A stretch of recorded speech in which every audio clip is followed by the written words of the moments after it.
Saudara, diduga akibat melaju kencang, sebuah mobil listrik menabrak beberapa gerobak dagangan dan motor di Tanjung Priok. 3 orang luka-luka.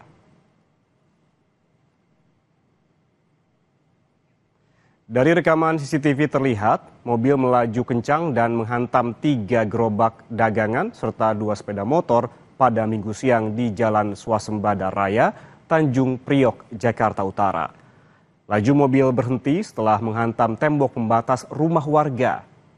3 orang terluka dan langsung dibawa ke rumah sakit terdekat. Sementara sopir penabrak diperiksa oleh polisi. Kondisi ngebut gitu ya? Ngebut banget, saya lihat jelas dengan kawan-kawan rekan-rekan yang ada di sini. Sebenarnya saya 1, terus anak kecil 1, sama ibu-ibu 1. Jadi semua 3. 3 ya? Informasi lain, saudara, kabar duka datang dari keluarga penasehat khusus Presiden bidang politik dan keamanan Wiranto. Istri Wiranto, Rugaya Usman, meninggal dunia. Istri Wiranto, Rugaya Usman, meninggal dunia di Bandung, Jawa Barat pada Minggu sore. Jenazah disemayamkan di rumah duka di Jalan Palem Kartika, Kompleks Pati AD Bambu Apus, Jakarta Timur. Sosok Rugaya dikenal sebagai pendamping setia Wiranto jauh sebelum suaminya mencapai puncak karir di militer dan kini mengemban tugas sebagai penasihat khusus Presiden bidang politik dan keamanan.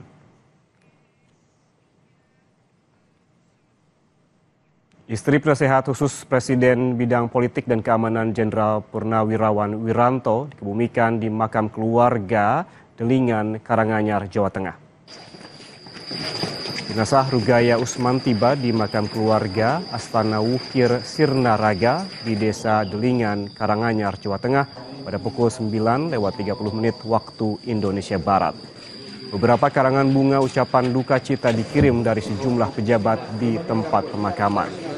Sejumlah tokoh datang melayat seperti Jenderal TNI Purnawirawan Dudung Abdurrahman, mantan Gubernur Jawa Tengah Bibit Waluyo, dan Soekarwo, mantan Gubernur Jatim. Mendiang meninggalkan 3 anak dan 9 cucu.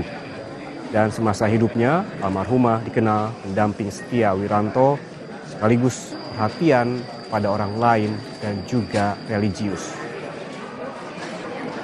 Mengucapkan bela sungkawa yang sedalam-dalamnya Ibu Uga Wiranto yang kemarin meninggal dunia dalam keadaan tenang, dan saya segenap penasihat khusus Presiden bidang pertahanan nasional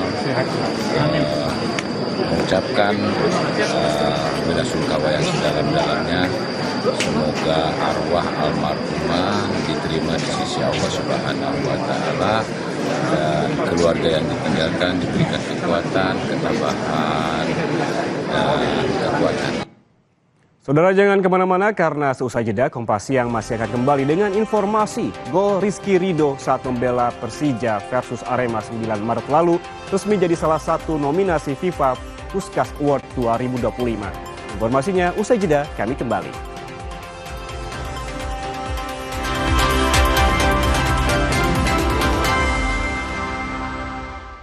Indal CTN. Melalui program tanggung jawab sosial dan lingkungan, PLN memberikan dukungan nyata kepada para petani bawang merah berupa bantuan bibit dan traktor. Bantuan ini terbukti mendorong peningkatan produktivitas pertanian secara signifikan. Hingga saat ini 20 petani telah merasakan manfaat langsung dari hasil kerja keras mereka. Kemandirian petani menunjukkan bahwa kehadiran PLN tidak hanya sebatas menghadirkan energi listrik, tetapi juga turut mendorong pertumbuhan ekonomi masyarakat melalui penguatan sektor pertanian.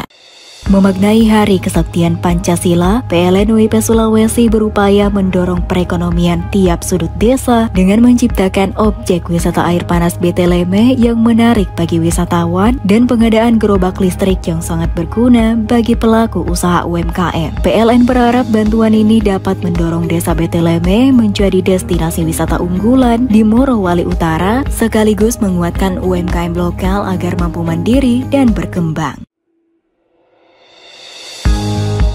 PLN memberikan dukungan yang menyentuh langsung kebutuhan petani desa Lampoko yang berdekatan dengan pembangunan infrastruktur ketenagalistrikan strategis PLTU Sulsel Baru 2, mulai dari traktor, bibit bawang merah, mesin pemotong, mesin pengering, mesin peniris minyak, hingga sealer untuk pengemasan produk bawang goreng. Bantuan ini bertujuan untuk mendorong kemandirian dan meningkatkan kesejahteraan masyarakat. Semangat Hari Kesaktian Pancasila, PLN WIP Sulawesi meresmikan infrastruktur ketenagalistrikan skala besar pertama di Kabupaten Morowali. Peresmian ini meliputi 2 SUTT 150 kV, Tentena, Koloni Dale Bungku, 2 gardu induk 150 kV baru masing-masing berkapasitas 30 MVA di Koloni Dale dan Bungku, serta perluasan GI 150 kV Tentena. Kehadiran infrastruktur ini memperkuat keandalan sistem kelistrikan di Sulawesi Tengah.